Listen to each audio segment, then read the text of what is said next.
বন্ধুরা, পশ্চিমবঙ্গ উপকূলে তৈরি হয়েছে নিম্নচাপ অঞ্চল। আলিপুর আবহাওয়া দপ্তরের তরফে জানানো হয়েছে, শক্তি বাড়িয়ে এই নিম্নচাপ আগামী 24 ঘন্টার মধ্যে নিম্নচাপে পরিণত হতে পারে। তার জেরে কলকাতা সহ দক্ষিণবঙ্গের সব জেলায় বৃষ্টির পূর্বাভাস রয়েছে। তো বন্ধুরা, চলো এবার আমরা জেনে নেব আলিপুর আবহাওয়া দপ্তরের তরফ থেকে কী জানানো হয়েছে। বন্ধুরা, আলিপুর আবহাওয়া দপ্তর জানিয়েছে, সোমবার গাঙ্গেয় পশ্চিমবঙ্গ এবং সংলগ্ন দক্ষিণ পশ্চিম বাংলাদেশের উপরে রয়েছে নিম্নচাপ অঞ্চল। ক্রমে তা উত্তর ও উত্তর পশ্চিম দিকে এগিয়ে যেতে পারে। আগামী 24 ঘন্টার মধ্যে এই নিম্নচাপ অঞ্চল গভীর নিম্নচাপে পরিণত হতে পারে। তার জেরে বন্ধুরা, রাজ্যের সব জেলায় হালকা থেকে মাঝারি বৃষ্টির সম্ভাবনা রয়েছে।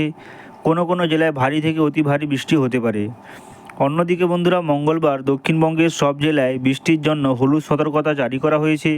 বৃষ্টির সঙ্গে ঘন্টায় 30 থেকে 40 কিলোমিটার গতিতে ঝড়ের পূর্বাভাসও রয়েছে। অন্যদিকে বন্ধুরা, পুরুলিয়া, বাঁকুড়া, পূর্ব ও পশ্চিম বর্ধমান, বীরভূম এবং মুর্শিদাবাদে ভারী বৃষ্টি হতে পারে।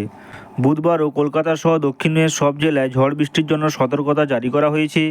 দক্ষিণবঙ্গে হালকা থেকে মাঝারি বৃষ্টি সঙ্গে ঝড় চলবে আগামী রবিবার পর্যন্ত। তারপরে দেখতেই পাচ্ছ বন্ধুরা, অন্যদিকে নিম্নচাপের কারণে উত্তাল থাকবে সমুদ্র। উত্তর বঙ্গোপসাগরে দমকা ঝড়ো হাওয়া ঘন্টায় প্রায় 60 কিলোমিটার পর্যন্ত গতিতে বইতে পারে। আগামী 24 ঘন্টায় মৎস্যজীবীদের সমুদ্রে যেতে বারণ করা হয়েছে। তো বন্ধুরা, তোমরা দেখতেই পাচ্ছ, আগামী 24 ঘন্টার মধ্যে খুবই ভারী পরিমাণে একটা নিম্নচাপ আসতে চলেছে। এবং বন্ধুরা, তার জেরে পশ্চিমবঙ্গের বিভিন্ন জায়গায় খুবই ভারী পরিমাণে ঝোড়ো হাওয়া বইতে পারে এবং সঙ্গে বন্ধুরা খুবই ভারী পরিমাণে বৃষ্টিও হতে পারে। এমনই তথ্য জানিয়েছে আলিপুর আবহাওয়া দপ্তর। তো বন্ধুরা, তোমাদের সঙ্গে ছোট্ট একটি খবর শেয়ার করলাম। যদি ভালো লেগে থাকে তাহলে অবশ্যই একটি লাইক করো এবং বন্ধুদের মাঝে শেয়ার করো।